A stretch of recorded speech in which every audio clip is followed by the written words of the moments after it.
Happy days ശരിക്കും തിയേറ്ററിൽ ഇറങ്ങിയപ്പോൾ ഞാൻ ബോംബെയിലായിരുന്നു. ഓ സോ ആ സമയത്ത് എനിക്ക് കാണാൻ പറ്റിയിരുന്നില്ല, ആ തിയേറ്ററിൽ കാണാൻ പറ്റിയിരുന്നില്ല, എക്സ്പീരിയൻസ് അതെയോ ചെയ്യാൻ ഓ പറ്റിയിരുന്നില്ല. യെസ്, ആദ്യത്തെ സ്റ്റേജിൽ പാടി ആദ്യത്തെ പാട്ട് വെണ്ണില ചന്ദ്രക്കണ്ണാണ്. ഓ അപ്പോൾ അങ്ങനെ നോക്കിയിട്ട് ആദ്യത്തെ ഫിലിമിലും വിദ്യാസാഗർ സാറിന്റെ ആണ് എന്ന് അതെ പറയുന്നത് ഭയങ്കര ഒരു കോയിൻസിഡൻസ് ആയിരുന്നു. ഗോൾ എന്ന് പറയുന്ന ഫിലിമിൽ വേണ്ടിയിട്ട് പാടി. അപ്പൊ പെട്ടെന്ന് ഉം. ഒരു മൊമെന്റിൽ ഇരിക്കുമ്പോഴേക്കും ഒക്കെ I want to listen to that A R Rahman song. ആ ചിലപ്പോൾ പെട്ടെന്ന് മറ്റേ കുൻ ഫയ കുൻ കേൾക്കാൻ തോന്നും. ആ പെട്ടെന്ന് മറ്റേ ഖ്വാജ മേരെ ഖ്വാജ കേൾക്കാൻ തോന്നും. So there are moments when you feel like listening to a particular song. Um. ദുഃഖങ്ങളിൽ കൂടെ നിൽക്കാൻ സ്വർഗങ്ങളെ സ്വന്തമാക്കാൻ ഓ മൈ ഫ്രണ്ട്, നിൻ കണ്ണുകളിൽ ഞാൻ കാണുന്നെൻ്റെ മുഖം. ഹലോ, ഇന്ന് എൻ്റെ കൂടെ ജോയിൻ ചെയ്യുന്നു നമുക്ക് എല്ലാവർക്കും ഇഷ്ടപ്പെട്ട ഒരു പാട്ട്. ആ പാട്ട് ഇപ്പോഴും 2025 ട്രെൻഡിങ് ആയി പോയിക്കൊണ്ടിരിക്കുന്നത് എന്നുള്ളതാണ്. യെസ്, ലെറ്റ്സ് വെൽക്കം ആ favourite singer Ajay Shyama Sathyan. Welcome to my show. Thank you so അജയിനെ മച്ച്. ഇന്ന് ഇവിടെ കാണുന്നതിൽ തന്നെ ഒരുപാട് സന്തോഷം. ഒരു കാര്യം, മിർച്ചിയായിട്ട് വളരെ പേഴ്സണൽ കണക്ട് ഉള്ള ഒരാളാണ് അജയ്. മിർച്ചിയിലെ RJ രാധികയുടെ ഹസ്ബൻഡ് ആണ്. അപ്പൊ നമുക്ക് ഒരു ഫാമിലിത്തെ ഒരാളെടുത്ത് ഒരു ചിറ്റാറ്റ് പോലെ തന്നെയാണ്. സെയിം ഇവിടെയും. അപ്പൊ 2025 ഇപ്പോഴും ആ ഒരു പാട്ട് ഇങ്ങനെ ലൂപ്പിൽ പോയിക്കൊണ്ടിരിക്കുന്നു. അല്ലെങ്കിൽ ഇങ്ങനത്തെ ഒരു സിനിമയിൽ ഈ പാട്ട് വരുന്നുണ്ട് എന്നൊക്കെ നേരത്തെ അജയ്ക്ക് അറിയായിരുന്നോ? പൈങ്കിളിയിലാണോ? ആ ഇല്ല, പൈങ്കിളിയിൽ വരുന്നുണ്ടെന്ന് എനിക്ക് അറിയില്ലായിരുന്നു. സോ എൻ്റെ ഒരു ഫ്രണ്ട് ഉണ്ട് അദീപ് എന്ന് പറഞ്ഞിട്ട്. അവൻ പെട്ടെന്ന് ഒരു ദിവസം വിളിച്ചിട്ട്, എടാ നീ അറിഞ്ഞല്ലോ അല്ലേ എന്ന് പറഞ്ഞാൽ, എന്താ ഇല്ല, എടാ പൈങ്കിളിയിൽ ഈ പാട്ട് വന്നിട്ടുണ്ട് എന്നുള്ള രീതിയിൽ പറയുമ്പോഴാണ് ഞാൻ അറിയണേ. ആ സോ അതിനു മുമ്പ് ഞാൻ അറിഞ്ഞിരുന്നില്ല. സോ ആ ഒരു കേട്ടപ്പോൾ ഒരു എക്സൈറ്റഡ് ആയിരുന്നു. എന്താ വെച്ചാൽ ഈ ഈ സിനിമ ശരിക്കും തിയേറ്ററിൽ, ഹാപ്പി ഡേയ്സ് ശരിക്കും തിയേറ്ററിൽ ഇറങ്ങിയപ്പോൾ ഞാൻ ബോംബെയിലായിരുന്നു. ഓ സോ ആ സമയത്ത് എനിക്ക് കാണാൻ പറ്റിയിരുന്നില്ല, ആ തിയേറ്ററിൽ കാണാൻ പറ്റിയിരുന്നില്ല, എക്സ്പീരിയൻസ് അതെയോ ചെയ്യാൻ ഓ പറ്റിയിരുന്നില്ല. യെസ്. അപ്പൊ ഞാൻ ആക്ച്വലി ആദ്യമായിട്ട് എന്റെ പാട്ട് തിയേറ്ററിൽ കേൾക്കണത് പൈങ്കിളിയില് പൈങ്കിളിയിലാണ്. Oh my God. റിലീസ് ആയപ്പോഴാണ് ഞാൻ കേൾക്കണത്. സോ ഭയങ്കര ഒരു എക്സ്പീരിയൻസ് ആയിരുന്നു. പിന്നെ ഇപ്പോഴത്തെ ഒരു സൗണ്ട് ഉണ്ടല്ലോ, ലൈക്ക് ഡോൾബി അതെ അറ്റ്മോസ്ഫിയറിലൊക്കെ നമ്മുടെ പാട്ട് വീണ്ടും റീമാസ്റ്റർ ചെയ്ത് കേട്ടപ്പോൾ ഭയങ്കര ഒരു ഫീലായിരുന്നു. യെസ്, എനിക്കൊന്ന് ആ ഹാപ്പി ഡേയ്സ് ഇറങ്ങിയ സമയത്ത് ഫ്രണ്ട്ഷിപ്പ് എവിടെ ഉണ്ടോ അവിടെ ഈ പാട്ട് നമ്മൾ പ്ലേ ചെയ്യുന്നുള്ളതാണ്. അത്രയും ട്രെൻഡ് ആയിരുന്നല്ലോ. അപ്പൊ ശരിക്കും ഇപ്പം റിയാലിറ്റി ഷോ എന്നൊക്കെ പറയുന്നത് എല്ലാവരും നമ്മൾ കേട്ട് പഴകി എന്ന് പറയാം. അല്ലെങ്കിൽ നമുക്ക് റിയാലിറ്റി ഷോ പുതിയ കാര്യമല്ല. പക്ഷെ അജയൊക്കെ വന്ന സമയത്തുള്ള റിയാലിറ്റി ഷോ അങ്ങനെ നമ്മൾ കേട്ടിട്ടേ ഇല്ല. വളരെ ഫസ്റ്റ് ബാച്ച് എന്നൊക്കെ പറയണ പോലെയാണ് നിങ്ങളുടെ ഒരു അല്ലേ. അപ്പൊ ആ സമയത്ത് സൂപ്പർ സൂപ്പർ സീനിയേഴ്സ്. അതെ, ആ സമയത്ത് എങ്ങനെയാണ് ഈ റിയാലിറ്റി ഷോനെ പറ്റി കേട്ടതും ആ ഒരു എക്സ്പീരിയൻസ് പറയുമോ? ആക്ച്വലി അന്നും ബോംബെയിലായിരുന്നു, ഞങ്ങള് ബോംബെയിലായിരുന്നു. അപ്പൊ എനിക്ക് തോന്നുന്നു അമ്മയച്ഛനാണ് പേപ്പറിൽ ഇങ്ങനെ ഒരു ഇത് കണ്ടു, അമൃത TV ഇങ്ങനെ ഒരു റിയാലിറ്റി ഷോ വരുന്നുണ്ട്. അപ്പൊ ആ സമയത്ത് ഇന്ത്യൻ ഐഡലൊക്കെ ഭയങ്കര കത്തി നിൽക്കണ ഇതാ. അപ്പൊ നമ്മള് വിചാരിക്കണം ഇന്ത്യൻ ഐഡലിൽ പോവാം എന്നുള്ള രീതിയിലായിരുന്നു ആലോചിച്ചിരുന്നത്. അപ്പോഴാണ് ഇങ്ങനത്തെ ഒരു ആഡ് കണ്ടപ്പോൾ ഞങ്ങൾ ആ സമയത്ത് ഗുരുവായൂരിലേക്ക് ഒരു ട്രിപ്പ് പ്ലാൻ ചെയ്തിരുന്നു, ബോംബെയിൽ നിന്ന് ഗുരുവായൂരിലേക്ക്. അപ്പോൾ അതിൻ്റെ അടുത്ത ദിവസമാണ് ഓഡിഷൻ കൊച്ചിയിൽ. ആ അപ്പോൾ അച്ഛൻ പറഞ്ഞു, എന്നാൽ നമുക്ക് കൊച്ചി വഴി ചുമ്മാ വേണമെങ്കിൽ പാടിയിട്ട് വരാം എന്നുള്ള രീതിയിലാണ്. കൊച്ചിയിൽ വന്നു, പാടി. അത്യാവശ്യം ഒരു ഫണ്ണായിരുന്നു. എന്താ വെച്ചാൽ ഞാൻ ബോംബെന്ന് അവിടുത്തെ ലുക്കും ഇതിലൊക്കെ വന്നപ്പോൾ ഇവിടുത്തെ ആൾക്കാർക്ക് ജഡ്ജസിനൊക്കെ ഇത് എവിടെ നിന്ന് ചങ്ങല പൊട്ടിച്ച് വന്നാന്നുള്ളൊരു ഫീലൊക്കെ ഉണ്ടായിരുന്നു. പക്ഷെ പിന്നെ I got a call back saying you are selected. ഓ അതോ അല്ലല്ല, ആക്ച്വലി അവിടെ തന്നെ അവർ സെലക്ട് ചെയ്തു എന്നാ പറഞ്ഞ. But then I had to decide, like ഞാൻ ആ സമയത്ത് 11th പഠിച്ചോണ്ടിരിക്കണേ. ഓക്കെ അപ്പോൾ അത് വിട്ടിട്ട് നാട്ടിൽ വരണോ അതോ ഇത് വിട്ടിട്ട് പഠിത്തം വേണോ എന്നുള്ളൊരു ഡിസിഷൻ എടുക്കണമായിരുന്നു. അപ്പോൾ അവിടെ എനിക്ക് തോന്നുന്നു ഏറ്റവും കൂടുതൽ സപ്പോർട്ട് ചെയ്തത് അമ്മയും അച്ഛനാണ്. എന്താ വെച്ചാൽ റിലേറ്റീവ്സിന്റെ സൈഡിൽ നല്ല പ്രഷർ ഉണ്ടായിരുന്നു, അത് തപ്പിന്റെ നോക്കിയാൽ പോരെ എന്നുള്ളതൊക്കെ. പക്ഷെ അമ്മയും അച്ഛനും പറഞ്ഞു കുഴപ്പമില്ല, എന്നാ പോയി നോക്കിയിട്ട് എന്താ വെച്ചാൽ അത് എല്ലാ ആഴ്ചയും ഷൂട്ടുണ്ട് സൂപ്പർ സ്റ്റാർ. സോ എന്തായാലും ട്രിവാൻഡ്രത്ത് നിൽക്കണം, അവിടെ നിന്ന് തിരിച്ചു വരാനുള്ള ഓപ്ഷൻ ഇല്ല. പിന്നെ ഞാൻ സയൻസ് ആണ് എടുത്തത്, അവിടെ വിട്ട് നിന്നിട്ട് സയൻസ് ചെയ്യാന്നുള്ള ഓപ്ഷനും ഇല്ല. അപ്പൊ പിന്നെ പറഞ്ഞു നോക്കാം എന്നുള്ള രീതിയിലാണ് അതിലേക്ക് വന്നേ. അവസാനം ട്രിവാൻഡ്രം ഓഡിഷൻ ഉണ്ടായിരുന്നു, ഒരു ഓഡിഷനും കൂടി ഉണ്ടായിരുന്നു ട്രിവാൻഡ്രത്ത്. ആ ഓഡിഷൻ കൂടി ഫൈനൽ ആയപ്പോൾ തീരുമാനമായി, ഷോയിൽ കയറി. അങ്ങനെ അപ്പൊ പേരൻസിന്റെ സപ്പോർട്ട് കാരണമാണ് അതിലേക്ക് ഞാൻ വരാനുള്ള മെയിൻ കാരണം. അല്ലെങ്കിൽ ബോംബെയിൽ തന്നെ ഉണ്ടായിരുന്നു. ഇപ്പൊ 11th 12th ആ ഒരു ഏജ് എന്ന് പറയുമ്പോൾ വളരെ യങ് ആണല്ലോ. അപ്പൊ ആ സമയത്ത് തന്നെ ഒരു സെലിബ്രിറ്റി ഒരു സ്റ്റേറ്റസ് കിട്ടുക എന്ന് പറയുന്നത് എന്താ പറയണത്, ആ ഒരു ഏജിൽ മാനേജ് ചെയ്യാൻ പറ്റിയിരുന്നു, അല്ലെങ്കിൽ എങ്ങനെയായിരുന്നു അത് മാനേജ് ചെയ്തിരുന്നേ? ശരിക്കും പറഞ്ഞാൽ അങ്ങനെ സെലിബ്രിറ്റി അതൊന്നും എനിക്ക് നമ്മുടെ തലയിലില്ലട്ടോ. ഞാൻ പറയാം, എനിക്ക് 16 ഇയേഴ്സ് ആയിരുന്നു, 16 വയസ്സായിരുന്നു. ആ സമയത്ത് അടിച്ചു പൊളിക്കാന്നുള്ളത് മാത്രമേ ഉണ്ടായിരുന്നുള്ളൂ. നോക്കുമ്പോൾ കുറേ ഷോസ് വരുന്നു, കുറേ അധികം. പിന്നെ ആദ്യമായിട്ട് വിദ്യാസാഗർ ജി റെക്കോർഡിങ്ങിന് വിളിക്കുന്നു, ഫസ്റ്റ് ഫിലിം. അപ്പോൾ അതൊക്കെ പറഞ്ഞാൽ ഭയങ്കര എന്താ പറയുക, ഒരു മ്യൂസീഷ്യൻ്റെ ലൈഫിൽ ഒരു ഡ്രീം കം ട്രൂ മൊമെന്റ്. എന്താ വെച്ചാൽ ഞാൻ എൻ്റെ ആദ്യത്തെ സ്റ്റേജിൽ ഗാനമേള ആ സമയത്ത് ഓർക്കസ്ട്രയിലൊക്കെ ആദ്യത്തെ സ്റ്റേജിൽ പാടി ആദ്യത്തെ പാട്ട് വെണ്ണില ചന്ദ്രക്കണ്ണാണ്. അപ്പോൾ അങ്ങനെ നോക്കിയിട്ട് ആദ്യത്തെ ഫിലിമിലും വിദ്യാസാഗർ സാറിന്റെ ആണ് എന്ന് പറയുന്നത് ഭയങ്കര ഒരു കോയിൻസിഡൻസ് ആയിരുന്നു. ഗോൾ എന്ന് പറയുന്ന ഫിലിമിൽ വേണ്ടിയിട്ട് പാടി. അപ്പൊ നമുക്കതൊക്കെ ഒരു എക്സ്പീരിയൻസ് ആയിരുന്നു. ഞാൻ ഒരിക്കലും അങ്ങനെ സെലിബ്രിറ്റി ആ ഒരു മൂഡിലായിരുന്നില്ല. നമുക്ക് അങ്ങനെ ആ സമയത്ത് ഉണ്ടായിരുന്നില്ല. പാട്ട് പാടി വന്നു, 3rd പ്രൈസ് കിട്ടി. അത് കഴിഞ്ഞ് കുറെ ആൾക്കാർ വിളിക്കുന്നു, ഷോസിന് പോകുന്നു, എന്തോ ആൾക്കാർക്ക് ഇഷ്ടമായിരുന്നു.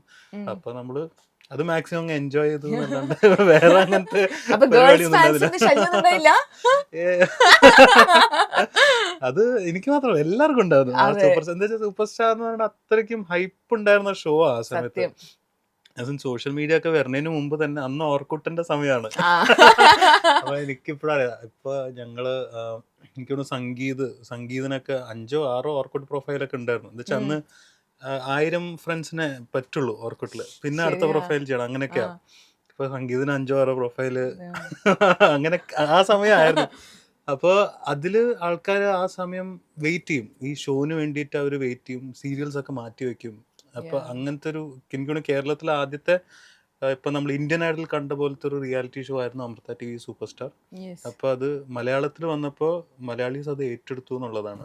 കേരളത്തിൽ മാത്രമല്ലാണ്ട് പുറത്തും ഭയങ്കരമായിട്ട് ആൾക്കാർ അത് സെലിബ്രേറ്റ് ചെയ്തു. നമുക്ക് അമൃത TVയിൽ ഫോറം ഉണ്ട്, വെബ്സൈറ്റിൽ ഫോറം ഉണ്ട്. അപ്പൊ അവിടെ വരുന്ന ഡിസ്കഷൻ ഒക്കെ കാണുമ്പോൾ ഞങ്ങൾ തന്നെ ഇങ്ങനെ ഭയങ്കര സർപ്രൈസ് ആയിട്ടുണ്ട്, ഇവരെന്തിനാ നമുക്ക് വേണ്ടിയിട്ട് അടി കൂടണേ എന്നുള്ള രീതിയിൽ ഞങ്ങൾ തന്നെ ഭയങ്കര സർപ്രൈസ്. അപ്പോഴാണ് നമുക്ക് മനസ്സിലായത്, ഓക്കെ, ഈ ഷോ ഇത്രയും പോപ്പുലർ ആയിട്ടുണ്ട് കേരളത്തിൽ മാത്രമല്ല. എന്താ വെച്ചാൽ ഏറ്റവും കൂടുതൽ അന്ന് സംസാരിച്ചുകൊണ്ടിരുന്ന ആൾക്കാർ ദുബായിൽ നിന്നും USA എന്നൊക്കെ ആയിരുന്നു അന്ന്. അങ്ങോട്ടും ഇങ്ങോട്ടും ഫാൻ ഫൈറ്റ് എന്ന് പറയാ, മോസ്റ്റ്ലി അത് സംഗീതം ജോബിനായിരുന്നു. പക്ഷെ അങ്ങനത്തെ ഒരു എന്താ പറയാ, ഒരു സംഭവം നമ്മൾ കണ്ടിരുന്നത്. സോ എല്ലാരും ഭയങ്കര സർപ്രൈസ്ഡ് ആയിരുന്നു. But A good platform. ഇപ്പോഴും നിങ്ങളുടെ ആ ഒരു ഫ്രണ്ട്ഷിപ്പ് മെയിൻറ്റെയിൻ ചെയ്യുന്നുണ്ടോ? നമ്മൾ ഇടയ്ക്ക് കാണുമ്പോൾ സംസാരിക്കാറുണ്ട്, ഇടയ്ക്ക് സംഗീതത്തിന്റെ വീട്ടിൽ പോകാറുണ്ട്, കൊച്ചിയിൽ തന്നെയാണ്. ഇടയ്ക്ക് മൃദുലായിട്ട് നമ്മൾ ഷോസ് ചെയ്യാറുണ്ട്. ജോബിന്റെ കൂടെ ഒക്കെ നമ്മൾ ഞങ്ങൾ ബാൻഡായിട്ട് പെർഫോം ചെയ്യുമ്പോൾ ചില സമയത്ത് ഞങ്ങൾ രണ്ടുപേരും ഉണ്ടാവാറുണ്ട്. സോ അങ്ങനെ വരുമ്പോൾ നമ്മൾ ഡെഫിനറ്റ്ലി കാണാറുണ്ട്. ഇപ്പൊ നേരത്തെ പറഞ്ഞു പേരൻസ് ആണ് ഏറ്റവും കൂടുതൽ അന്ന് സപ്പോർട്ട് ചെയ്തത്. യൂഷ്വലി നമ്മളുടെ പേരൻസ് ഇപ്പോഴും 11th 12th ആണല്ലോ, 10th 12th ആണ് മെയിൻ ഐറ്റം. അല്ലെ, ആ സമയത്ത് അത് മാറ്റാൻ സമ്മതിക്കില്ലല്ലോ. അപ്പം അതേപോലെ തന്നെ ഞാനൊരു റീല് കണ്ടിട്ട് എനിക്ക് ഭയങ്കര ഇമോഷണൽ ആയത്, എന്താ നമ്മുടെ ഒരു സ്റ്റേജ് ഷോയിൽ അമ്മയ്ക്ക് വേണ്ടി ഡെഡിക്കേറ്റ് ചെയ്തിട്ടൊരു പാട്ട് പാടുന്നുണ്ടല്ലോ. അപ്പം അത്രയും ഒരു ലൈഫിൽ ഒരു ബുദ്ധിമുട്ടുള്ള ഒരു സമയത്ത് വരെ അത് കണ്ടിന്യൂ ചെയ്യാ സ്റ്റേജ് ഷോ എന്നൊക്കെ പറയുന്നത്. അപ്പൊ എനിക്ക് മനസ്സിലായി അമ്മ അത്രയും ഒരു സപ്പോർട്ടിങ് പില്ലറാണ്. ഭയങ്കര സപ്പോർട്ടായിരുന്നു അന്നും. ഇത് കഴിഞ്ഞ അതിന്റെ തലേ ദിവസം വരെ അമ്മയുടെ കൂടെ ഇരുന്ന് ഇങ്ങനെ സംസാരിക്കും, നമ്മളിങ്ങനെ സംസാരിക്കുമായിരുന്നു, ടൈം സ്പെൻഡ് ചെയ്യുന്നു. അപ്പൊ അമ്മ ഇങ്ങനെ ചോദിക്കുക, നാളെ ഷോ നല്ലോണം പാടിയിട്ട് വരണം എന്നൊക്കെ അങ്ങനെ പറഞ്ഞിട്ടാണ് നമ്മൾ പോണ ഷോന്. നമ്മളിത് പ്രതീക്ഷിക്കുന്നില്ലല്ലോ. അവിടെ എത്തിയിട്ടാണ് ഇങ്ങനത്തെ ഒരു ബാഡ് ന്യൂസ് നമ്മൾ അറിഞ്ഞത്. അവിടെ ട്രിവാൻഡ്രത്ത് എത്തിയ ഉടനെയാണ്. അപ്പൊ പിന്നെ അവിടെ നിന്ന് തിരിച്ചു വരാനുള്ള ഓപ്ഷൻ ഇല്ല. പിന്നെ നമ്മൾ എന്താ പറയുക, ഒരു ആർട്ടിസ്റ്റ് എന്ന് പറയുമ്പോൾ there is definitely A good side, ഒരു ഫൺ സൈഡ് ഡെഫിനറ്റ്ലി ഉണ്ട്. പക്ഷെ അതേ സമയത്ത് തന്നെ ഇങ്ങനത്തെ കുറച്ച് കാര്യങ്ങളും ഉണ്ട്. വേറെ നമുക്ക് ചില ഇങ്ങനത്തെ ഇമ്പോർട്ടൻ്റ് ആയിട്ടുള്ളൊരു സമയമായിരുന്നു. ലൈക്ക് നമ്മൾ അവിടെ ഉണ്ടാവണമെന്ന് എനിക്കുണ്ടായിരുന്നു. പക്ഷെ ഞാനും എൻ്റെ അനിയനും ബാൻഡിലുണ്ട്. അപ്പോൾ ഞങ്ങൾക്ക് അവിടെ ഉണ്ടാവാൻ പറ്റിയില്ല. But then we had to make sure that അവിടെ വരുന്ന ഓഡിയൻസിനെ വെറുതെ എന്താ വെച്ചാൽ ആകെ ഞങ്ങളുടെ ബാൻഡും പിന്നെ അവിയലും മാത്രമേ ഉള്ളൂ, 2 ബാൻഡ് മാത്രമേ ഉള്ളൂ. സോ വേറെ അവർക്കൊന്നും ഉണ്ടാവില്ല അവിടെ പരിപാടി. So it was very important for us to make sure that we perform and then come back, because things won't change. Even if we drop the show and go back, things won't change. So അച്ഛൻ അവിടെ support ചെയ്തു. അച്ഛൻ വിളിച്ച് ഞങ്ങളുടെ അടുത്ത് പറഞ്ഞു, നിങ്ങൾ show കഴിഞ്ഞ് വന്നാൽ മതി എന്ന് പറഞ്ഞപ്പോൾ okay, I decided okay then will give a tribute to my mom എന്നുള്ള രീതിയിലാണ് നമ്മൾ അവിടെ അത്രയും ഓഡിയൻസിന് മുമ്പിൽ ആൾക്കാരെല്ലാം അമ്മയ്ക്ക് വേണ്ടി കൂടെ പാടി. അപ്പൊ അതിനെക്കാട്ടിലും വലിയൊരു മൂമെന്റ് എന്ന് പറയാൻ നമുക്ക് ഇല്ല. So it was hard. എനിക്കറിയില്ല, ഞാൻ ഈവൻ ഷോ തുടങ്ങുന്നതിന് മുമ്പ് വരെ ഐ വാസ് ഡൗട്ട്ഫുൾ എനിക്ക് പാടാൻ പറ്റുമോ. എന്നിട്ട് സൗണ്ട് ചെക്കിനൊന്നും I was not able to complete a song. അതിന് ഈവൻ കംപ്ലീറ്റ് ഒരു പല്ലവി പോലും കംപ്ലീറ്റ് ചെയ്യാൻ പറ്റുന്നുണ്ടായിരുന്നില്ല. അപ്പോൾ I was very sceptical. Like live പോകുമ്പോൾ എന്താ ചെയ്യണം, ഷുഡ് ഐ ഫസ്റ്റ് ആദ്യം തന്നെ അനൗൺസ് ചെയ്യണോ ഇങ്ങനത്തെ ഒരു സിറ്റുവേഷൻ ഉണ്ട് and then start the show, should I just start the show and you know എങ്ങനെ വരുന്ന വെച്ച് നോക്കാം എന്നുള്ള രീതിയിൽ. ബട്ട് ദെൻ ഐ കുഡ്, ഞാൻ പെർഫോം ചെയ്യാൻ പറ്റി. And in the end, I also gave a tribute to my mom in front of that audience. ഇപ്പം നമ്മൾ ഈ ചെറുപ്പത്തിൽ ഇപ്പൊ എന്റെ ചേച്ചി പാട്ട് പഠിച്ച ഒരാളാണ്. അപ്പം ഈ ഏറ്റവും കൂടുതൽ അവളെ ചീത്ത പറയുന്ന സാധകം ചെയ്യാൻ വേണ്ടിയിട്ടാണ്. അപ്പം എങ്ങനെയായിരുന്നു അജയുടെ കുട്ടിക്കാലം? സാധകമായിരുന്നു എന്റെ കുട്ടിക്കാലം. അതെ, ഞാൻ ഇപ്പോഴും പറയും, എന്റെ ഫ്രണ്ട്സ് ഒക്കെ പുറത്ത് കളിക്കാൻ പോകും, പക്ഷെ ഞാൻ വീട്ടിൽ സാധകമായിരിക്കും. ആസ് ഇൻ അമ്മയ്ക്ക് ഭയങ്കര നിർബന്ധമായിരുന്നു. ഞാൻ ചെറുപ്പം തൊട്ടേ ഇങ്ങനെ അവർ റേഡിയോ വെക്കും ബോംബെയിലൊക്കെ. ആ സമയത്ത് റേഡിയോയുടെ സമയമൊക്കെ ആയിരുന്നു. അപ്പോൾ അവർ റേഡിയോയിലും പിന്നെ അച്ഛന് വലിയൊരു കളക്ഷൻ ഉണ്ട്, മറ്റേ കാസറ്റില്ലേ, കാസറ്റിന്റെ വലിയൊരു കളക്ഷൻ ഉണ്ട്. Like more than say 3000 4000 cassettes എന്തോ ഉണ്ട്, അതിപ്പോഴും ഉണ്ട്. സോ പാട്ട് വെക്കുമ്പോൾ I use to kind of sing along എന്നാണ് അമ്മ പറയണത്, അമ്മയും അച്ഛനും പറഞ്ഞത്. സോ എന്നെ 3.5 വയസ്സ് തൊട്ട് ജോയിൻ ചെയ്യിപ്പിച്ചു. എനിക്ക് അന്ന് ആ സമയത്ത് പാടാനൊന്നും പറ്റിയിരുന്നില്ല. But then I use to listen. പാട്ട് പഠിപ്പിക്കുമ്പോൾ കുട്ടികളെ പഠിപ്പിക്കണ കൂടെ ഞാനും ഇരിക്കും. Then I slowly started picking up. And അമ്മ രാവിലെ 5:30 ഒക്കെ ആകുമ്പോൾ എന്നെ എണീപ്പിക്കും. ബസ് 6:30 വരിക. 1 മണിക്കൂർ ഒരു മിനിമം സാധകം നമ്മൾ ചെയ്യിപ്പിക്കും. So that was a routine. പിന്നെ വൈകുന്നേരം വന്നാലും സാധകം ചെയ്യിക്കും. ദാറ്റ്സ് വെൻ പിള്ളേർ will go out and play. But then I use to do this definitely. കുട്ടിയായിരിക്കുമ്പോ നമ്മള് പിള്ളേരായിരിക്കുമ്പോ ഒരു ഇതുണ്ടല്ലോ, കളിക്കാൻ പോണു, നമുക്ക് പാട്ട്. പക്ഷെ ഇറ്റ്സ് നോട്ട് ദാറ്റ് ഞാൻ പാട്ട് മാത്രമല്ല, അത് കഴിഞ്ഞിട്ടാണ് കളിക്കാൻ പോവാന്നുള്ളതാണ്. ഒരു 1 hour I might lose, but then 1 hour was put to a good use എന്നുള്ളതാണ്. സോ ദാറ്റ്സ്, അതുകൊണ്ടാണ് അറ്റ്ലീസ്റ്റ് ഞാൻ ഇപ്പൊ എനിക്ക് ഇങ്ങനെയൊക്കെ പാടാൻ പറ്റുന്നത്. ഇപ്പൊ നമുക്ക് അങ്ങനെ സാധകം ചെയ്യാനുള്ള ഒരു സമയം അങ്ങനെ ഒന്നും ഇല്ല, because I am not a full time musician. So അന്ന് അമ്മയും അച്ഛനൊക്കെ പുഷ് ചെയ്ത് പ്രാക്ടീസ് ചെയ്യിപ്പിച്ചതിന്റെ ഗുണമാണ് ഇപ്പോഴും ഇങ്ങനെയൊക്കെ സസ്റ്റെയിൻ ചെയ്തോട്ട് പോണെന്നുള്ളതാണ്.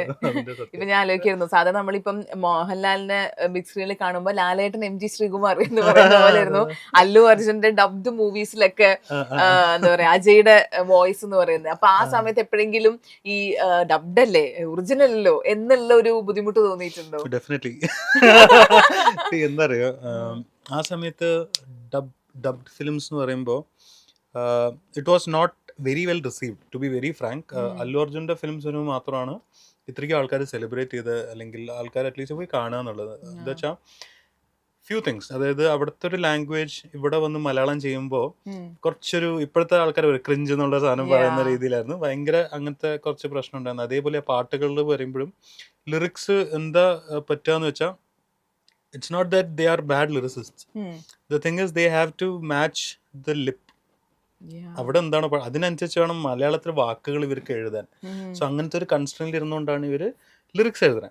അപ്പൊ അതുകൊണ്ടാണ് പല പാട്ടുകളും കുറച്ച് നമുക്കിപ്പോ അയ്യോ അതെന്താ ഇങ്ങനത്തെ ലിറിക്സ് എന്നുള്ള രീതിയിലാണ്. It's not because they are all bad lyricist. പക്ഷെ if you look at songs where there are no lipsync, for example മനസ്സിനും അറിയില്ല, അല്ലെങ്കിൽ ഈവൻ ഇപ്പോൾ അല്ലു അർജുൻ്റെ പകലിൻ കൂടൊഴിഞ്ഞു പോകും, ഇതൊന്നും ലിപ്സിങ് ഇല്ല. So they had the freedom to kind of write good lyrics to it. And that's how, you know, even if it's a Telugu dubbed movie, there were good songs. അല്ലെങ്കിൽ നല്ല lyrics ഉള്ള പാട്ടുകൾ ഉണ്ടായിരുന്നു. They could write good lyrics. So ആ ഒരു എനിക്ക് ആ സമയത്ത് ആൾക്കാരിങ്ങനെ പറയുമല്ലോ, അതുകൊണ്ടുള്ളൊരു ചെറിയൊരു എനിക്ക് മൈൻഡിലൊരു ഒരു ബ്ലോക്ക് ഉണ്ടായിരുന്നു. ഈ തെലുങ്ക് ഡബിങ് ഫിലിമിന് വിളിക്കുമ്പോൾ ഞാൻ ആദ്യമൊക്കെ ഞാൻ കുറച്ച് തിരക്കാണ് എന്നൊക്കെ പറഞ്ഞ് ഒഴിവാക്കാൻ നോക്കും. But then the producer was very friendly, he was very close. Khader Hassan, പിന്നെ മ്യൂസിക് സൂപ്പർവൈസർ ഉണ്ട് അജിത്ത് എന്ന് പറഞ്ഞിട്ട്, പുള്ളിയും ഭയങ്കരമായിട്ട് പുഷ് ചെയ്യുമായിരുന്നു. അവിടെ നീ വന്ന് പാട്, നീ എന്താ ഇങ്ങനെ, നിനക്ക് at least take this as an experience, like studio experience is very important. So അങ്ങനത്തെ ഒരു എക്സ്പീരിയൻസ് നീ വന്ന് പാട് എന്നുള്ള രീതിയിലായിരുന്നു. അങ്ങനത്തെ പാട്ടുകളാണ് മനസ്സിന് മരയിലെയും ഈ പറയണ പകലിൻ കൂടൊഴിഞ്ഞു പോകും എന്നുള്ളൊരു പാട്ടൊക്കെ.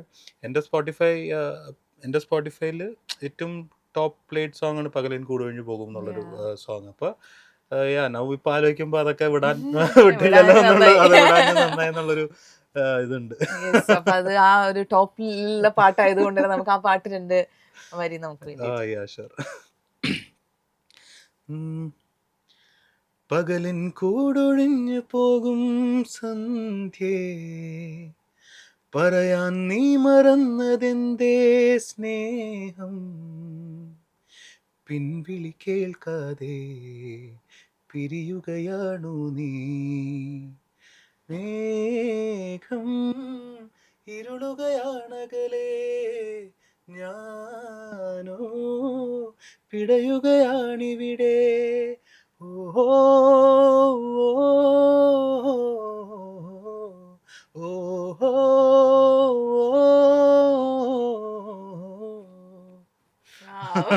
നേരിട്ട് ഈ പാട്ട് പാടുക എന്ന് പറയുന്നത് തന്നെ വലിയൊരു ബ്ലെസ്സിങ് ആണ് കേട്ടോ. എങ്ങനെയാണ് ഈ ഒരു ബാൻഡ് ഒക്കെ ഫോം ചെയ്യുന്നത്? ബാൻഡ് ആക്ച്വലി ഞാൻ MBA കഴിഞ്ഞിട്ട് ഞാൻ വീണ്ടും ബോംബെക്ക് തന്നെ പോയായിരുന്നു. MBA ഞാൻ ചെന്നൈയിലാണ് ചെയ്തത്. അത് കഴിഞ്ഞ് ഞാൻ ബോംബെയിൽ ഇന്റേൺഷിപ്പിന് വേണ്ടി പോയി. പിന്നെ അവിടെ തന്നെ അവർ തിരിച്ച് ജോലിക്ക് വിളിച്ചു എന്നെ. ഡിജിറ്റൽ ഏജൻസിയിലായിരുന്നു അവിടെ. സോ ഒരു 2 കൊല്ലം 2.5 കൊല്ലം അവിടെ ഇങ്ങനെ വർക്ക് ചെയ്തുകൊണ്ടിരിക്കുമ്പോഴാണ് പെട്ടെന്ന് മ്യൂസിക് മിസ് ചെയ്യണു എന്നുള്ളൊരു, എന്താ വെച്ചാൽ എൻ്റെ മ്യൂസീഷ്യൻ സർക്കിളൊക്കെ കേരളത്തിലുള്ള. അപ്പോൾ എനിക്ക് എന്തെങ്കിലും പ്രൊഡക്റ്റീവായിട്ട് ചെയ്യണമെങ്കിലും ആ ഒരു നമ്മൾ ഒരുമിച്ചിരുന്ന് ചെയ്യുമ്പോഴേ നമുക്ക് എന്തെങ്കിലും ചെയ്യാൻ പറ്റുള്ളൂ. അല്ലെങ്കിൽ എന്തെങ്കിലും നമുക്ക് കമ്പോസ് ചെയ്യണമെങ്കിലോ അല്ലെങ്കിൽ ജസ്റ്റ് വെറുതെ ഞാൻ മാത്രം ഇരുന്ന് വെറുതെ ഒരു ട്യൂൺ പാടുമ്പോൾ അതിന് അത്രത്തോളം ഒരു കംപ്ലീഷൻ വരില്ല. ഒരു കീബോർഡിസ്റ്റ് ഒരു ഗിറ്റാറിസ്റ്റ് ഒക്കെ ഉണ്ടെങ്കിൽ അതിന് കുറച്ചും കൂടി നമുക്ക് ആ ഒരു പ്രോസസ്സ് എൻജോയ് ചെയ്യാൻ പറ്റുക. സോ അപ്പോഴാണ് പെട്ടെന്ന് okay it's time that we start doing something എന്നുള്ള രീതിയിൽ അന്ന് മ്യൂസിക് മോജോ ഉണ്ടായിരുന്നു. ബാൻഡ്സ് ഒക്കെ കുറേ അധികം പുതിയ ആർട്ടിസ്റ്റുകൾ, പുതിയ ബാൻഡ്സ്, പുതിയ ജോണേഴ്സ് ഒക്കെ വന്നു തുടങ്ങുന്ന ഒരു സമയമായിരുന്നു. അപ്പോഴാണ് എനിക്ക് പെട്ടെന്ന് ഓക്കെ എന്നാൽ നമുക്കും നാട്ടിൽ പോയിട്ട് ഫ്രണ്ട്സ് ആയിട്ട് ഒരു സെഷൻ ചെയ്യാം എന്നുള്ളൊരു തോട്ട് മാത്രമായിരുന്നു കേട്ടോ. ഒരു സെഷൻ ചെയ്യാം എന്നുള്ളൊരു തോട്ട് മാത്രമായിരുന്നു. അങ്ങനെയാണ് പ്രയാൺ ഉണ്ടാവണത്. ദാറ്റ്സ് ഹൗ പ്രയാണിൻ്റെ ആദ്യത്തെ മ്യൂസിക് മോജോയിൽ നമ്മൾ പോലും പ്രതീക്ഷിക്കാതെയാണ് അത് അത്രയും അതിലത്തെ സോങ്സ്, കവർ സോങ്സ് ഒക്കെയാണ് നമ്മൾ സ്റ്റാർട്ട് ചെയ്തത്. പക്ഷെ കുറേ ആൾക്കാർ റെക്കഗ്നൈസ് ചെയ്യാൻ തുടങ്ങി. Like they started liking our cover versions.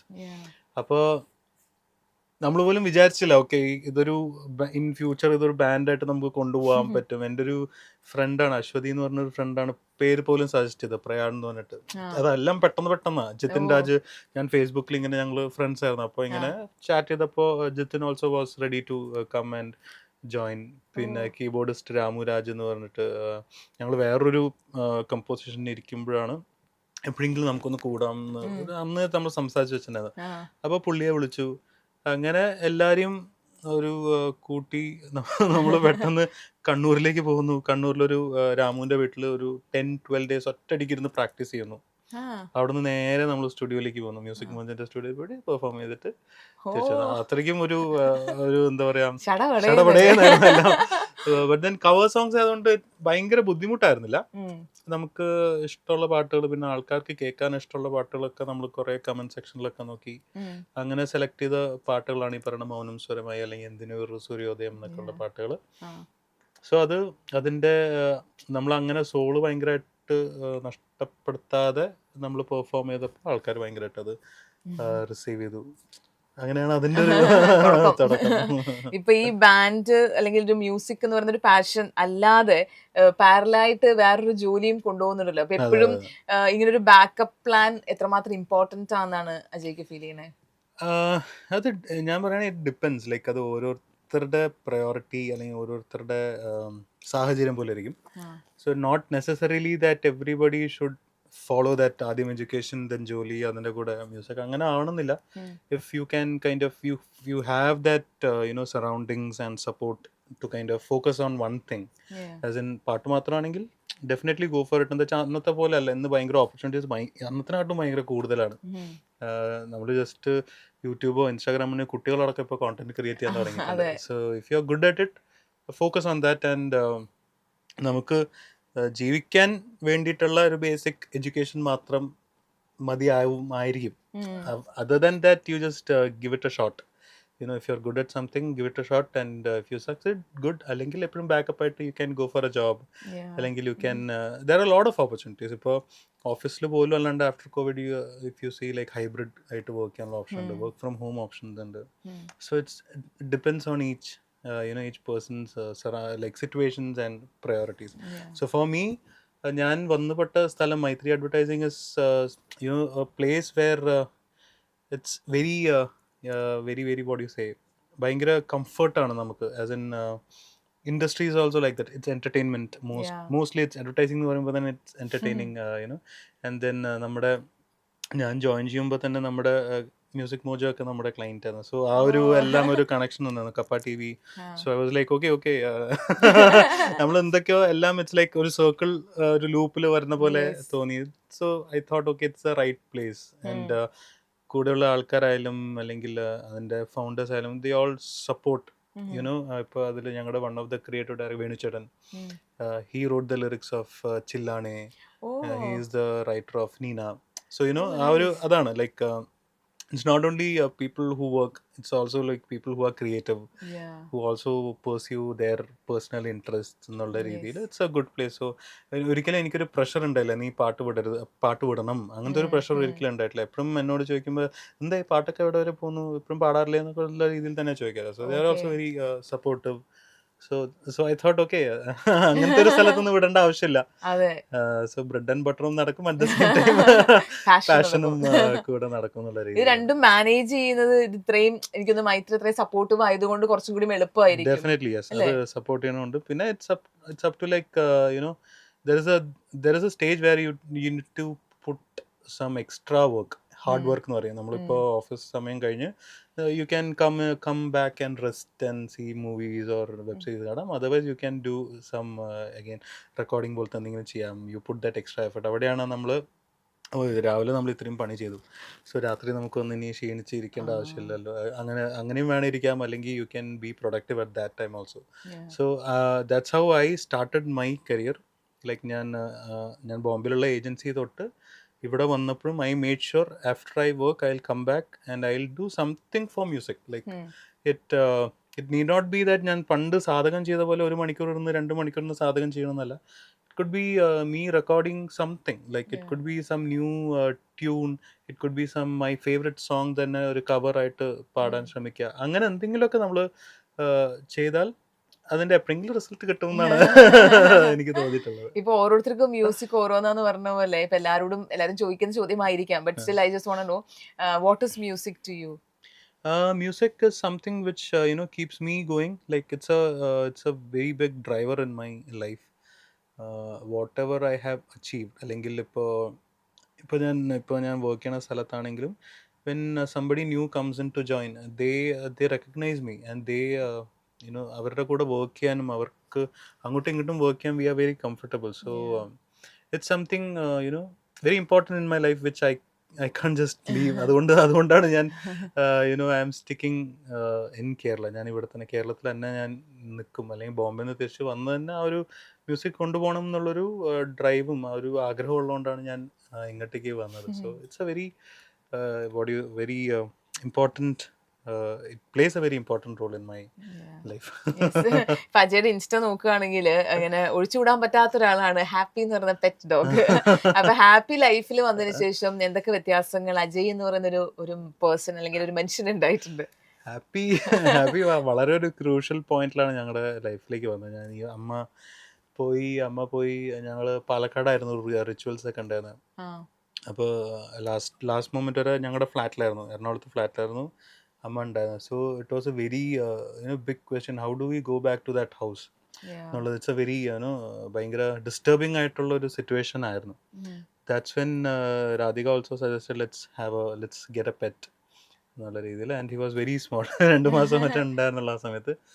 And happy വന്നപ്പോഴാണ് ഞങ്ങൾക്ക് ആ വീട്ടിലേക്ക് തിരിച്ചു പോകാൻ അറ്റ്ലീസ്റ്റ് പറ്റിയത്. Otherwise I don't know like ആ ഒരു നൈറ്റ് ഞങ്ങൾ എങ്ങനെ സർവൈവ് ചെയ്ത് കാണും തിരിച്ച് വീട്ടിലേക്ക് എത്തിയിട്ട്. But then Happy was there, he was playing around. So it was a very very crucial decision and it's a big responsibility. Like നമ്മൾ പെറ്റിനെ നമ്മൾ എന്താ പറയുക നമ്മുടെ കൂടെ വളർത്തുമ്പോൾ നമ്മുടെ ഒരു കുട്ടീനെ പോലെ തന്നെയാണ് എനിക്ക് തോന്നിയിട്ടുള്ളത്. ബാക്കിയുള്ളവർ എങ്ങനെയാണോ അവരുടെ കുട്ടികളുടെ വിശേഷങ്ങൾ പറയാറ് അല്ലെങ്കിൽ അതിൻ്റെ റെസ്പോൺസിബിലിറ്റീസ് പറയാറ് അതേപോലെ തന്നെയാണ് നമുക്ക് ഒരു പെറ്റിനോടും തോന്നുന്നത്. വെച്ചാൽ that's how their love is unconditional. Like they don't ask for anything. They നമുക്കൊരു ഇറിറ്റേറ്റഡ് ആയിട്ടുള്ള ഒരു മൂമെന്റ് ആണെങ്കിലും they will just come and sit besides you. ഞാൻ അധികം പറയാം ഐ ആം ഹിസ് മദർ. എന്താ വെച്ചാൽ ഞാൻ ഇവിടുന്ന് ഇങ്ങനെ ജസ്റ്റ് ഒന്ന് എണീറ്റാലും ഹീൽ കം വിത്ത് മീ.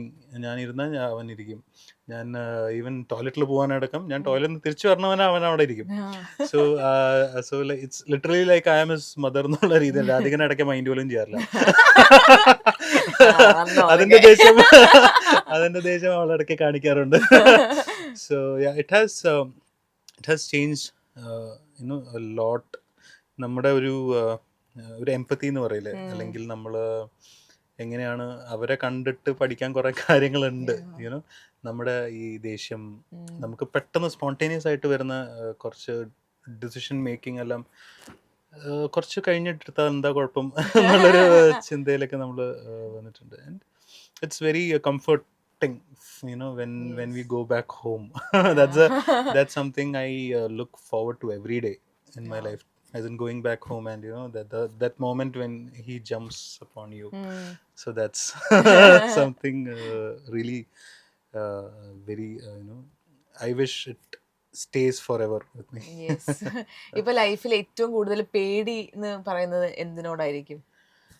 പേടി എന്ന് പറയണത് ഇപ്പൊ ഈ സ്റ്റുഡിയോയിലേക്ക് വരണതിന് മുമ്പ് എനിക്ക് ചെറിയ പേടിയുണ്ടായിരുന്നു. അത് ഇപ്പോ എത്ര നമ്മൾ ഷോസ് ചെയ്താലും അല്ലെങ്കിൽ ഒരു റെക്കോർഡിങ്ങിന് പോയാലും പേടി എല്ലാ സ്ഥലത്തും ഒരു ചെറിയൊരു ഫിയർ ഉള്ളത് നല്ലതാണെന്നാണ് എനിക്ക് തോന്നിയിട്ടുള്ളത്. So that we also be prepared.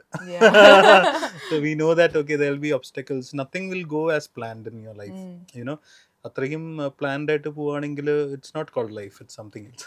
Life is always unpredictable, and when it's unpredictable, there will be situations which it will be hard for you to manage.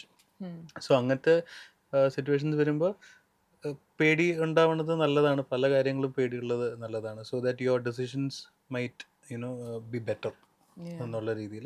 പേടി അത്യാവശ്യമുണ്ട് എല്ലാത്തിലും. പേടിയുള്ള കൂട്ടത്തിലാണ്, പക്ഷെ ഭയങ്കര പേടിയില്ല, ചെറിയ രീതിയിൽ.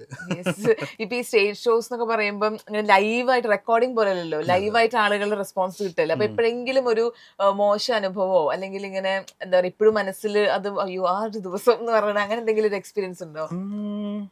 Interesting question. അങ്ങനത്തെ ഒരു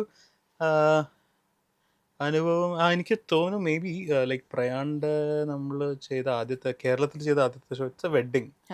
സോ ഞങ്ങളുണ്ട്, പിന്നെ അപ്പുറത്ത് വേറൊരു ബാൻഡുണ്ട്, സനം എന്ന് പറഞ്ഞൊരു വേറൊരു ബാൻഡുണ്ട്. So the thing was like we'll do two to three songs in the beginning and then they will carry on, and in the end നമ്മൾ വീണ്ടും പാടും. നമ്മുടെ ആ ഫസ്റ്റ് ഷോ ആയതുകൊണ്ട് തന്നെ it didn't go well, to be frank. Like ആദ്യത്തെ 2-3 song അത്രയ്ക്ക് നന്നായി പോയില്ല. സോ വാട്ട് ഹാപ്പൻഡ് ഇസ് അത് കഴിഞ്ഞിട്ട് പിന്നെ അവർ മാത്രമായി പെർഫോമൻസ്. ഞങ്ങളിവിടെ സൈഡായി മുഖത്ത് നോക്കിയിട്ട് നമുക്ക് പോയി ഭക്ഷണം എല്ലാം കഴിച്ചാലോ എന്നുള്ളൊരു ഇതിലായി.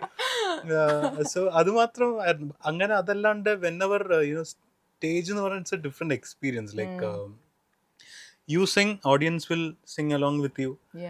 And when that happens, there is a magic which kind of surrounds you and stuff. So that's a good thing. ഇങ്ങനത്തെ ഒരു ബാഡ് എക്സ്പീരിയൻസ് മാത്രമേ നമുക്ക് അങ്ങനെ ഉണ്ടായിട്ടുള്ളൂ. But otherwise it's like all good memories. And എന്താ വെച്ചാൽ കൂടുതലും ഞങ്ങൾ ചെയ്യാറ് കോളേജ് ഷോസ് ആണ്. എന്താ വെച്ചാൽ നമ്മുടെ ഒരു സൗണ്ടിങ് മനസ്സിലാവുന്നത് കൂടുതലും ഇപ്പോഴാണ് തോന്നുന്നു കുറച്ചും കൂടി ആൾക്കാർ ഈവൻ അമ്പലം ഉത്സവങ്ങൾക്കടക്കം ബാൻഡ്സിനെ വിളിച്ചു തുടങ്ങിയിട്ടുള്ളത്. Because now they are ready to kind of receive that new kind of sounding or ഒരു ബാൻഡ് കൾച്ചർ. അല്ലെങ്കിൽ അവിടെയൊക്കെ ഗാനമേള, ഓർക്കസ്ട്ര, ഒരു അങ്ങനത്തെ കൾച്ചറായിരുന്നു കൂടുതലും ഉണ്ടായിരുന്നത്. ബട്ട് ദെൻ ഇപ്പോൾ ആൾക്കാർ കേൾക്കുന്ന രീതി മാറി, കേൾക്കുന്ന പാട്ടുകൾ മാറി. ഇപ്പോൾ suddenly even hip hop scene വന്നു. അപ്പോൾ ആൾക്കാർ അതൊക്കെയാണ് കേൾക്കുന്നത്. കുട്ടികളടക്കം ഹിപ്പ് ഹോപ്പ് പാട്ടുകൾ പാടുന്നു, റാപ്പ് പാടുന്നു. സോ എന്താ അപ്പോൾ പേരൻസും കൂടെ പാടും. അപ്പോൾ എന്താ പണ്ട് നമ്മുടെ Yesudas sir, M G Sreekumar, Jayachandran സാറിനും ആ ചിത്ര അവരുടെയൊക്കെ മാത്രം പാട്ടുകൾ കേട്ടുകൊണ്ടിരുന്ന ആൾക്കാരാണെങ്കിൽ ഇപ്പൊ മേ ബി ബിക്കോസ് പിള്ളേർ ഇതൊക്കെ പാടുന്നുണ്ട് പേരൻസും അത് കേൾക്കുന്നു. So they won't they might kind of okay എന്താണ് അവിടെ ആരാണ് പുതിയൊരാൾ വരുന്നു എന്ന് അവർ ചിലപ്പോൾ പോയി അത് കേൾക്കുമായിരിക്കും. മറ്റേത് it's very hard for a band to kind of go and perform in that kind of a setup like Ambalam Utsavam like പറയും. എന്താ വെച്ചാൽ അവർ എക്സ്പെക്ട് ചെയ്യുന്നത് വേറെയാ.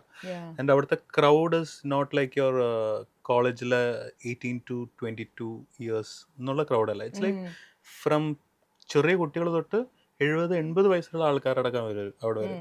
സോ അങ്ങനത്തെ ഓഡിയൻസിന് നമ്മുടെ ചിലപ്പോൾ സൗണ്ടിങ് ചിലപ്പോൾ അക്സെപ്റ്റ് ചെയ്യാൻ പറ്റുന്നുണ്ടാവില്ല. ബിക്കോസ് നമ്മുടെ കുറച്ചും കൂടി ഹാർഷാണ്. Like when it comes to പ്രയാണ് it's like we are a rock band. So rock എന്ന് പറയുമ്പോൾ there's lot of distortion which അവർക്ക് റിസീവ് ചെയ്യണം എന്നില്ല. സോ ദേ മൈറ്റ് ഫീൽ ഇത് എന്താ ഇവർ കാണിച്ചു കൊടുക്കണം എന്നുള്ളത്. അതെ, എപ്പോഴും ബഹളമാണല്ലോ എന്നുള്ള സാധനമായിരിക്കും ഉണ്ടാവുക.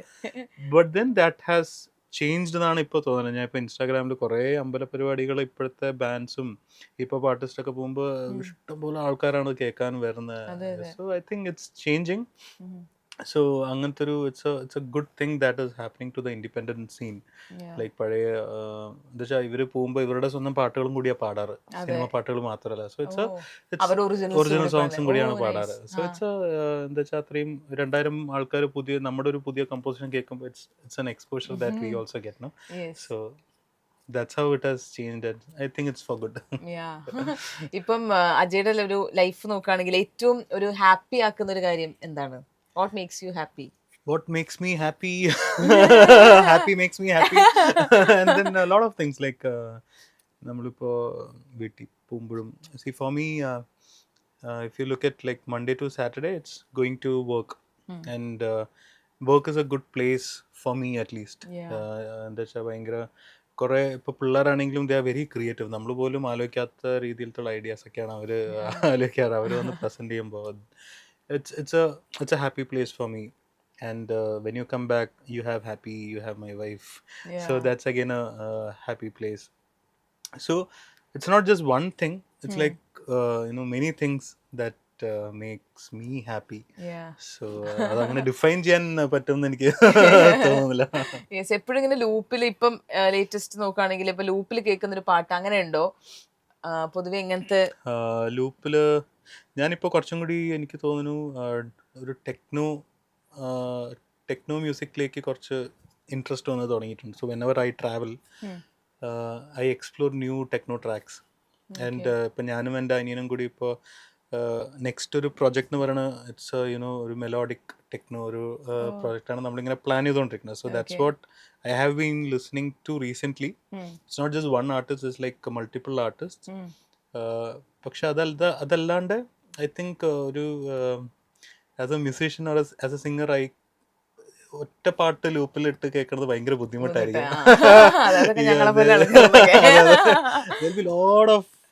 lot of songs that and it's like moments, right? പെട്ടെന്ന് ഒരു മൊമെന്റിൽ ഇരിക്കുമ്പോഴേക്കും ഒക്കെ I want to listen to that AR Rahman song. ചിലപ്പോൾ പെട്ടെന്ന് മറ്റേ കുൻ ഫയാ കുൻ കേൾക്കാൻ തോന്നും, പെട്ടെന്ന് മറ്റേ ഖ്വാജ മേരെ ഖ്വാജ കേൾക്കാൻ തോന്നും. So there are moments when you feel like listening to a particular song, but then maybe I'm too old.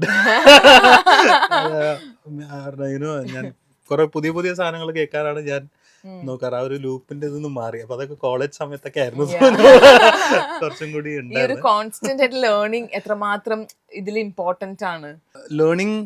Constant learning is very important. ഇപ്പൊ ഞാൻ നേരത്തെ പറഞ്ഞ പോലെ നമ്മുടെ ചുറ്റുള്ള ആൾക്കാർ കോമ്പറ്റീഷൻ ഭയങ്കരമായിട്ട് കൂടിക്കൊണ്ടിരിക്കുകയാണ്. If it's music like there are lot of artists coming up, there are lot of singers coming up, opportunities ഭയങ്കര കൂടുതലാണ്. And it's changing very fast. നമ്മൾ ഉണ്ടായ സമയത്തുള്ള ടേസ്റ്റോ അല്ലെങ്കിൽ നമ്മൾ കേട്ടോണ്ടിരുന്ന ഇപ്പം ഞാൻ പാട്ടായതുകൊണ്ട് പറയാം ജോണറോ ഒന്നുമല്ല. ഇപ്പോൾ പല രീതിയിലാണ് ആൾക്കാരെ എക്സ്പെരിമെൻ്റ് ചെയ്തുകൊണ്ടിരിക്കുന്നത്. സോ നമ്മളത് അഡാപ്റ്റ് ചെയ്യാൻ നോക്കിയില്ലെങ്കിൽ അല്ലെങ്കിൽ if you are not ready to kind of adapt to that change we might be out of field എന്നുള്ളതാണ്. So learning is very important because ചുറ്റും ഈ പറയുന്ന നമ്മുടെ പേരൻസ് ആയാലും സൊസൈറ്റിയിൽ ടീച്ചേഴ്സ് എല്ലാവരും they are kind of open to what today's kids want to do. So അങ്ങനെ സംഭവിക്കുമ്പോൾ ഈ പറയുന്ന എഡ്യൂക്കേഷൻ മാത്രമല്ലാണ്ട് എക്സ്ട്രാ കരിക്കുലം അല്ലെങ്കിൽ ഹോബീസിലേക്ക് കുറേയും കൂടി അറ്റൻഷൻ വരുന്നു, അവർക്ക് കുറേയും കൂടി സമയം കിട്ടുന്നു. And they consume like content which we might have not even thinked about. ഇപ്പോൾ കോവിഡ് കഴിഞ്ഞിട്ടാണ് എനിക്ക് തോന്നുന്നു ഏറ്റവും കൂടുതൽ ആൾക്കാർ നെറ്റ്ഫ്ലിക്സും ആമസോണിലും കോണ്ടന്റ് കണ്ടുകൊണ്ടിരിക്കുന്നത്. ഇപ്പോൾ നമ്മൾ നമ്മുടെ സിനിമ കാണുന്ന ടേസ്റ്റ് ഒക്കെ മാറി. അതെ. സോ നമ്മൾ എപ്പോഴും അത് ആ ഒരു ചേഞ്ചിലേക്ക് അല്ലെങ്കിൽ അഡാപ്റ്റ് ചെയ്തുകൊണ്ടിരുന്നില്ലെങ്കിൽ നമ്മൾ എവിടെയെങ്കിലും ബാക്കിലേക്ക് ആയിപ്പോവും എന്നുള്ളതാണ്. So it's very important that we observe, we take good things which we think is good, and ബാക്കിയുള്ളത് just avoid. So that we also make sure that നമ്മൾ കാലത്തിനൊപ്പം നമ്മൾ സഞ്ചരിക്കുക എന്നുള്ളത് it's there, it's very important. And then അതിൽ നമ്മൾ എന്താണ് നമുക്ക് യൂണീക്കായിട്ട് ചെയ്യാൻ പറ്റുക എന്നുള്ളത് വേണം നമ്മളെപ്പോഴും നോക്കാൻ. So learning is very important. അപ്പം അജയനോട് കൊണ്ടുവന്നിട്ട് മനസ്സിന് മറിയില്ല ഞാൻ പഠിപ്പിച്ചില്ലെങ്കിൽ എന്നെ ആളുകൾ കൊല്ലും. അപ്പൊ നമുക്ക് വേണ്ടി ആ പാട്ട്. സ്നേഹമേ നീ കുടനിവർത്തി പൊൻവസന്തം നീ പരത്തി മൗനമായൻ നെഞ്ചിനുള്ളിൽ ആ സുഗന്ധം നീ പരത്തി നിന്റെ കാണാത്ത കനവെൻ്റെ കവിളിൽ തൊട്ടു എന്നും മായാത്ത സ്വപ്നങ്ങൾ ചിറകണിഞ്ഞു ഈ അണയാത്ത സ്നേഹത്തിനതിരില്ലാതെ ദുഃഖങ്ങളിൽ കൂടെ നിൽക്കാൻ സ്വർഗങ്ങളെ സ്വന്തമാക്കാൻ. ഓ മൈ ഫ്രണ്ട്, നിൻ കണ്ണുകളിൽ ഞാൻ കാണുന്നെൻ്റെ മുഖം. ഓ മൈ ഫ്രണ്ട്, നിൻ വാക്കുകളിൽ ഞാൻ കേൾക്കുന്നെൻ്റെ സ്വരം. Thank you so much. അപ്പം ഇനിയും കുറെ പാട്ടുകൾ എന്താ പറയാ വരിവരിയായിട്ട് വരട്ടെ. അപ്പം all the very best. Thank you so much for joining. Thank you for inviting me, and it was a very good session. Thank you. Thank you.